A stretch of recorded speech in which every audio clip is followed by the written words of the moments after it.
Hello to everyone. देखिए अभी हम पढ़ रहे हैं चैप्टर 10 टेंजेंट ऑफ सर्कल। तो ये आपके लिए बहुत ही अच्छा चैप्टर है जिसमें आप अच्छे मार्क्स ला सकते हैं। तो अपन सबसे पहले पढ़ते हैं कि टेंजेंट क्या होता है। देखिए मान लीजिए एक सर्कल है, क्लियर, और इसका सेंटर ओ है। अगर इसकी सर्क्यूमफेरेंस पे दो पॉइंट को मिलाने वाली लाइन होती है, ये फिक्स लाइन सेगमेंट होता है, तो इसको आप बोलते हैं कॉर्ड ऑफ सर्कल। अगर इसको इस तरह से क्रॉस करके चली जाती है तो ये कॉर्ड नहीं मानी जाती है। This one is second of circle, clear. और जो इंटरसेक्ट करके जाती है और इसको टच करके निकली है, जिसने ना तो ये कॉर्ड है और ना ही सेकेंड है, सिर्फ एक पॉइंट पे, की पॉइंट पे सपोज इसने टच किया है, तो ये लाइन जो आपकी है वो टेंजेंट ऑफ सर्कल कहलाती है। अब अपन ने देखा यहाँ पे कि सर्कल के किसी एक पॉइंट पे, एट अ पॉइंट, अब यहां से सिर्फ एक टेंजेंट पास हो सकता है, ओनली वन टेंजेंट। ये ध्यान रखना है, eight a point, that means tangent of, आपको शॉर्ट आंसर में पूछ सकते हैं how many tangent of a circle on the point of a circle. That means circle के ऊपर, किसी पॉइंट के ऊपर कितने टेंजेंट होंगे? एक ही टेंजेंट होता है, ओनली वन टेंजेंट। ये एक पॉइंट पे एक टेंजेंट होता है। टोटल सर्कल के ऊपर देखा जाए, ये पूरा सर्कल है, तो यहाँ पे देखिए इसकी सर्क्यूमफेरेंस पे बहुत सारे टेंजेंट कहीं से भी निकल सकते हैं, तो उस समय इनफाइनेट टेंजेंट्स हो सकते हैं। तो how many number of tangents of a circle, खाली ऑफ अ सर्कल लिखा हुआ है तो सर्कल के ऊपर इनफाइनेट टेंजेंट होंगे, because the circumference has a infinite point. But at a point तो ओनली सिंगल टेंजेंट निकलता है। और अगर एक्सटर्नल पॉइंट हो, सर्कल के ऊपर पॉइंट में ये एक्सटर्नल पॉइंट लेट पी, ये कौन सा पॉइंट है? एक्सटर्नल, मतलब अवे टू सर्कल है, सर्कल के सेंटर से, सर्क्यूमफेरेंस से बाहर होगा, तो यहां से दो टेंजेंट निकलते हैं और ये दोनों टेंजेंट क्या होते हैं? आपस में इक्वल होते हैं, तो P A equal to P B. तो ये दोनों जो टेंजेंट है वो इक्वल होते हैं। तो देखिए एक्सटर्नल पॉइंट से दो टेंजेंट दोनों इक्वल होते हैं। On the circle infinite tangent, and at a point of a circle then only one tangent can be pass. तो वहां से एक ही होता है, और ये जो ड्रॉ में ट्रांसवर्सल जो निकल रही है, इसको इंटरसेक्ट करके this one second not tangent, और सर्क्यूमफेरेंस पे जो line joining two point on circumference of the circle, this one is chord. तो इनमें सब में आपको फर्क पता चलना चाहिए, आप अपना आंसर सटीक दे सको। ये प्रॉपर्टी आपके पास में क्वेश्चन में बहुत जगह आती है। और दूसरी एक इंपॉर्टेंट प्रॉपर्टी होती है, इस थ्योरम का तो हालांकि प्रूफ भी आपको ध्यान से सीखना है, इसका प्रूफ भी आता है। और एक प्रॉपर्टी रहती है कि टेंजेंट और इसकी कोई भी रेडियस के बीच में हमेशा कितना एंगल रहता है? Right angle. That means angle between tangent and radius is always the right angle. इसको आपको याद रखना पड़ेगा, क्लियर। तो ये याद नहीं रखोगे तो आप लोगों को कहीं जगह क्वेश्चन सॉल्व करने में दिक्कत आ सकती है। तो टेंजेंट और रेडियस के बीच में राइट एंगल रहता है। एक्सटर्नल पॉइंट से दोनों जो टेंजेंट्स होते हैं वो इक्वल होते हैं। और सपोज ये सेंटर है ओ, तो यहाँ पे देखो इसको प्रूव करते हैं ना, तो प्रूफ वैसे आप लोगों ने पढ़ा है, पूरा साल निकल गया है। अब आपको यही बताया जा रहा है हमारे चैनल पे कि आपके एरर कहाँ कहाँ पे होते हैं, आपको कहाँ कहाँ पे ज्यादा फोकस देना है। देखो इसको सपोज ए पॉइंट से मिला देते हैं और बी से, तो ए और बी क्या टच पॉइंट है जहां पे दोनों टेंजेंट टच कर रहे हैं। दैट मीन्स ये एंगल भी राइट एंगल है, ये एंगल भी राइट एंगल है। और ओ से पी को मिला दिया जाए तो एक ऊपर ट्रायंगल दिख रहा है, triangle POA and triangle BOP. अब इनको आपको जब इक्वल प्रूव करने की जो थ्योरम पढ़ते हैं, तो यहाँ पे आपको रूल कौन सा लगाना है, सबसे पहला फोकस करना है। इसका डायग्राम थोड़ा ऐसा दिखता है अपने को कि कई बार आप बाय मिस्टेक हाइपोटेनियस इसको मान लेते हैं, एपी को। AP is not hypotenuse because right angle यहाँ पे है तो आपका हाइपोटेनियस कौन होता है, कॉमन हाइपोटेनियस रहता है दोनों ट्रायंगल में। ओपी इज कॉमन हाइपोटेनियस, ये बी के सामने वाली साइड है और ए के सामने वाली साइड है, तो OP is equal to OP इन दोनों ट्रायंगलों में कॉमन हाइपोटेनियस। एक तो ये ध्यान रखना है। और ओए और ओबी दोनों सेम सर्कल की रेडियस है, तो OA equal to OB is R radius of circle, तो radius of same circle equal होती है। तो यहाँ पे रूल कौन सा लगा, इनको जब कॉन्ग्रेंस करते हैं, इसका जो प्रूफ दिया जाता है, इसके प्रूफ की तरफ मैं बढ़ रहा हूं। तो प्रूफ में आपको लिखना है बाय आरएचएस रूल। कौन सा रूल बन गया ये, आरएचएस रूल। मतलब in right angle triangle hypotenuse and any one side is equal, तो हाइपोटेनियस हाइपोटेनियस के इक्वल हो गया और एनी वन साइड इसकी दोनों रेडियस हो गई ओए एंड ओबी। तो by this rule triangle POA congruence to, congruence के साइन को ध्यान से लिखिए, ऊपर तो सिमिलरिटी का साइन है और नीचे इक्वलिटी का साइन है, दैट मींस शेप भी सेम है और साइज भी सेम है, तो इस साइन के भी इंपॉर्टेंस ध्यान रखिए। Is congruence to triangle POB and implies that, बहुत छोटा प्रूफ है, और जब दोनों कॉन्ग्रेंस होंगे तो पीए इज इक्वल टू पीबी हो जाता है, और इस तरह से आप दोनों टेंजेंट जो एक्सटर्नल पॉइंट से ड्रॉ की गई है उसको इक्वल प्रूव करते हैं। अब इस डायग्राम में और क्या क्या प्रॉपर्टीज होते हैं, ये तो था इन दोनों को इक्वल करने का प्रूफ। अब ध्यान रहे, जब दोनों ट्रायंगल कॉन्ग्रुएंस होंगे तो ये एंगल, सपोज वन एंगल, ये इसके नीचे 2 के इक्वल हो जाएगा, that means OP is a angle bisector.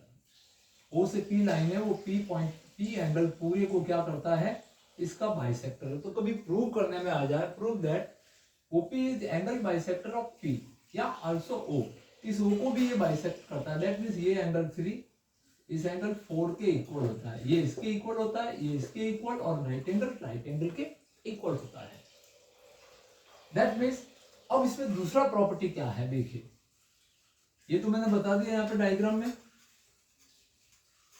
अब यहाँ पे देखते हैं, तो ए और बी दोनों राइट एंगल है, तो 90 प्लस 90, दैट मींस एंगल ए और बी का सम कितना हो गया आपके पास, 90 प्लस 90 इज 180, इन दोनों का सम 180 हो गया।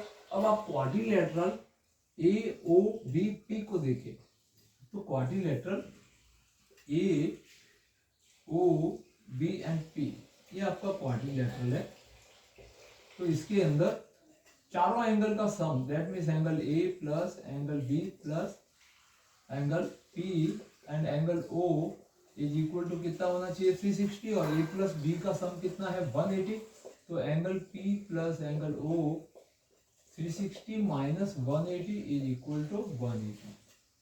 दैट मींस पी और ओ जो एंगल है, इन दोनों का कंप्लीट सम कितना होगा, 180 का सम होता है, ये ध्यान रखना है।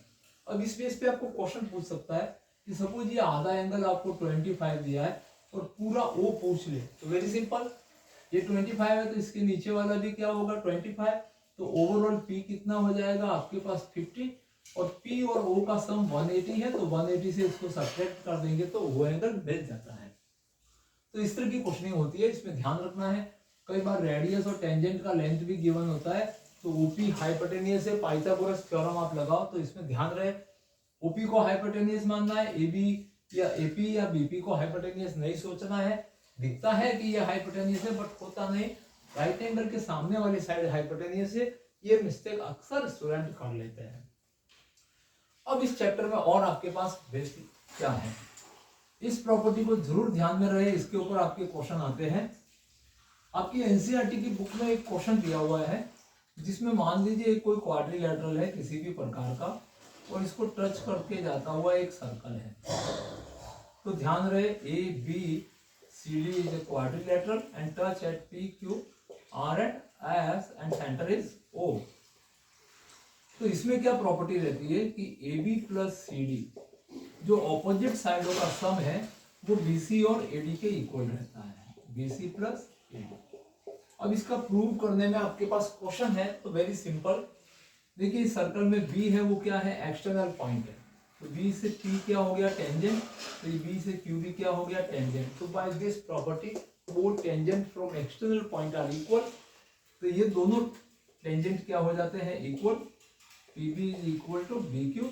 सिमिलरिटी यहाँ से सी आर और सी क्यू इक्वल हो जाते हैं, तो सी से R is equal to C Q, और इधर से डी आर और डी एस भी इक्वल हो जाता है, then D R is equal to D S, और यहाँ से A P and A S, ये सब एक्सटर्नल पॉइंट है, A B C and D क्या हो गए एक्सटर्नल पॉइंट, और ये दोनों लाइन में क्या हो जाती है टेंजेंट्स हो जाती है उस ड्रॉ की तरह से।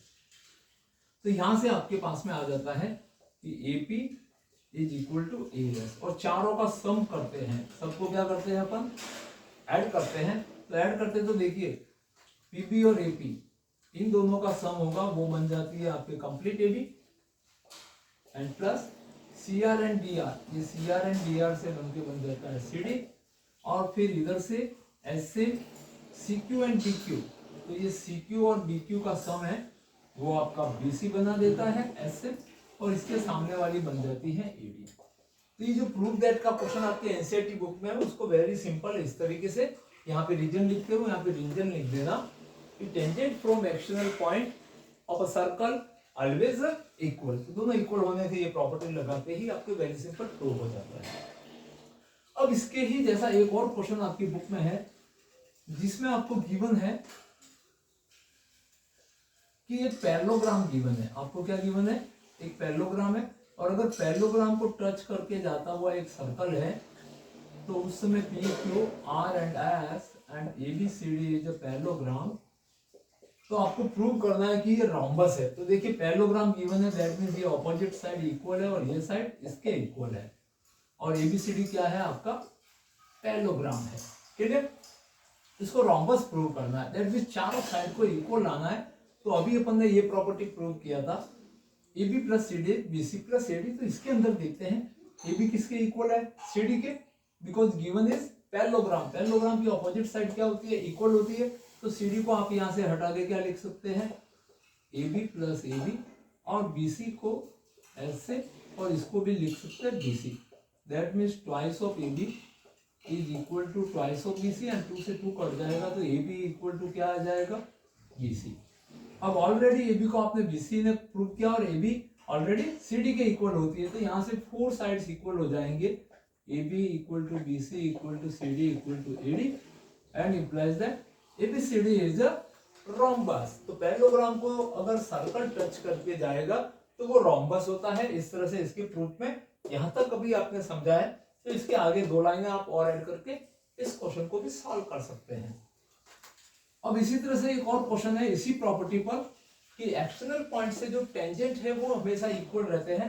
एक क्वेश्चन आपकी एनसीईआरटी बुक का इस प्रकार से है कि सपोज यहाँ पे कुछ एक डायमीटर गिवन है पी से क्यू, और यहाँ पे 2 लाइन टेंजेंट्स है, और इसका यहाँ पे ये मान लीजिए सेंटर ओ है, जब पी क्यू डायमीटर होगा तो इसका सेंटर है ये, और यहाँ से एक और टेंजेंट दिया हुआ है जो इसको टच करके मान इसका कोई भी नाम रख लेते हैं ए एंड बी है, और आपको प्रूव करना है कि ये जो एंगल है ये पूरा राइट एंगल प्रूव करना है। तो वेरी सिंपल, यहाँ से इसको ज्वाइन कर देना, लेट दिस पॉइंट इज सी।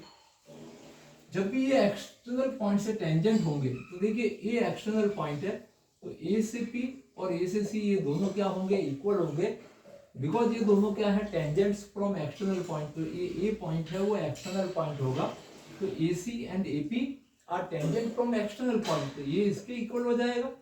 ये रेडियस ऑफ सर्कल दोनों इक्वल होती है, और ओ से ए है वो कॉमन साइड होगी, तो दोनों ट्रायंगल क्या हो जाएंगे कॉन्ग्रुएंस, और कॉन्ग्रुएंस होंगे तो ये एंगल इसके इक्वल, इसको मान लेना x, तो और ये भी क्या हो गया x। सेम टू सेम यहाँ पे भी 2 ट्रायंगल है, B is external point, B आपका एक्सटर्नल पॉइंट हो गया, ये दोनों टेंजेंट इक्वल, ये कॉमन साइड और ये रेडियस इसके भी इक्वल है, तो यहाँ पे भी ये दोनों कॉन्ग्रुएंस ट्रायंगल मिलते हैं, तो ये y मान लिया तो इसको भी y।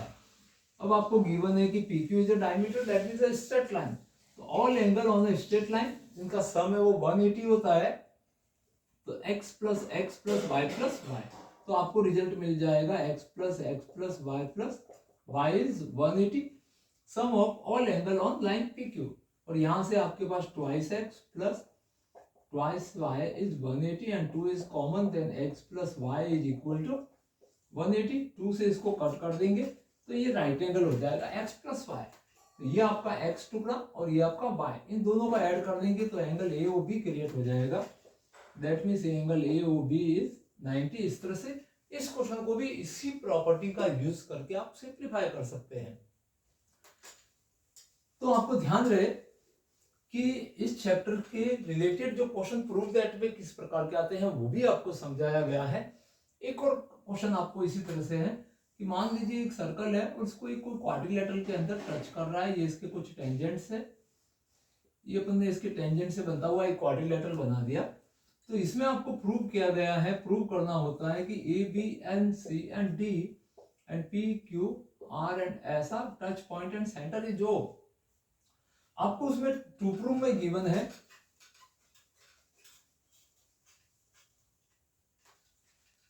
यहां पे आपको प्रूव करना है।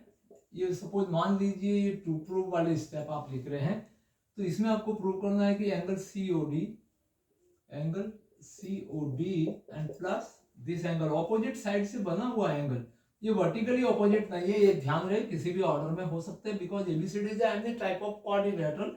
तो ये आपको इसको वर्टिकली अपोजिट नहीं कहना है, ये ध्यान रहे। सीओडी प्लस एओबी इन दोनों का सम 180 प्रूव करना है। दैट मींस ये एंगल और इनका सम 180 प्रूव करना है। तो ये वर्टिकल तो हो ही नहीं सकते बिकॉज अगर आप इनको वर्टिकल लिखते हो तो ये राइट एंगल होना एक कंडीशन बन जाती है जो कि जरूरी नहीं है। ABCD is quadrilateral, general quadrilateral है, कोई पर्टिकुलर केस नहीं है। तो इसकी प्रूफ में भी क्या करना है, आपको पी क्यू आर और एस को मिला देना। ये आप एक कंस्ट्रक्शन बना देना या प्रूफ में ही लिख देना कि joint centre O to P Q R and S. अब आपके पास क्या होगा, सबसे पहले यहाँ पे जो अपन ने एक क्वेश्चन किया था उसमें ये दो ट्रायंगल आप कॉन्ग्रुएंस कर देना। मैं इसको शेडेड कर देता हूँ, एक तो ये वाला ट्रायंगल और इसके कॉन्ग्रुएंस ट्रायंगल कौन सा करना है आपको, इसके सामने वाला। अब इन दोनों में देखिए कॉन्ग्रुएंस ही लगा देंगे। तो C इज एक्सटर्नल पॉइंट, तो एक्सटर्नल पॉइंट से ये भी टेंजेंट होगा और ये भी टेंजेंट होगा, ये इसके इक्वल हो गया। O से C साइड कॉमन साइड हो गया and this one radius and this one radius, तो OQ is equal to OR, ये दोनों रेडियस के इक्वल। तो आपके रूल लग जाएगा SSS रूल ऑफ कॉन्ग्रुएंसी। ये दोनों ट्रायंगल क्या हो जाएंगे, कॉन्ग्रुएंस ट्रायंगल, और कॉन्ग्रुएंस होंगे तो रिजल्ट ये एंगल इसके इक्वल होगा। तो जो पिछले क्वेश्चन में अपन ने इसको माना था ये एक्स एंगल है, तो ये भी कितना हो जाएगा, एक्स। सेम टू सेम इन दोनों को कॉन्ग्रुएंस से सिमिलरिटी करके लिखना है। एक बार आपको कॉन्ग्रुएंस कर देना, फिर लिखना similarly y is equal to y, ये दोनों इक्वल होंगे। इसको z और z मान लेना, इसको t एंड इस एंगल को भी t, ये इसके इक्वल हो गया। अब O पॉइंट के सराउंडिंग जितने भी एंगल का सम होता है वो क्या होता है, 360, sum of all angle surrounding a point 360। तो यहां से देखिए क्या क्या आपके पास समेशन आएगी, x plus X, y plus Y and z plus Z and t plus T is equal to 360। सब ट्वाइस हो जाएंगे। तो 2 is a common, then x plus Y plus z plus t is equal to 360। 2 से इसको cut करेंगे तो ये आपके पास 180 हो जाएगा। अब यहां से आप कॉम्बिनेशन बैठा दीजिए, COD, तो COD किससे बना हुआ है, x और t का सम है, तो ये x के साथ में t की पेयरिंग कर दी, तो ये तो हो गया आपका COD। और y का z, तो ये y और z का सम हो गया आपका AOB, और दोनों का सम आपने प्रूव कर दिया 180। तो इस तरह से इस चैप्टर के जो मेन क्वेश्चन थे वो आपको इसी वीडियो में बताए गए हैं। और जानने समझने के लिए बने रहे हमारे चैनल पे। सब्सक्राइब नहीं किया है तो सब्सक्राइब कर दीजिए और अपने फ्रेंड्स में अधिक से अधिक शेयर करिए ताकि उनको शॉर्ट टर्म में, बिकॉज आपके एग्जाम बहुत क्लोज है, फरवरी आने वाला है, तो इस शॉर्ट टर्म में आपको पूरी बुक को रिवाइज करने के लिए और बहुत ही कम वीडियो के अंदर आपको समझने के लिए, अपना अच्छा रिवीजन लेने के लिए अपने फ्रेंड्स को जरूर शेयर करिए ताकि उनको भी बेनिफिट हो। Thank you watching this video.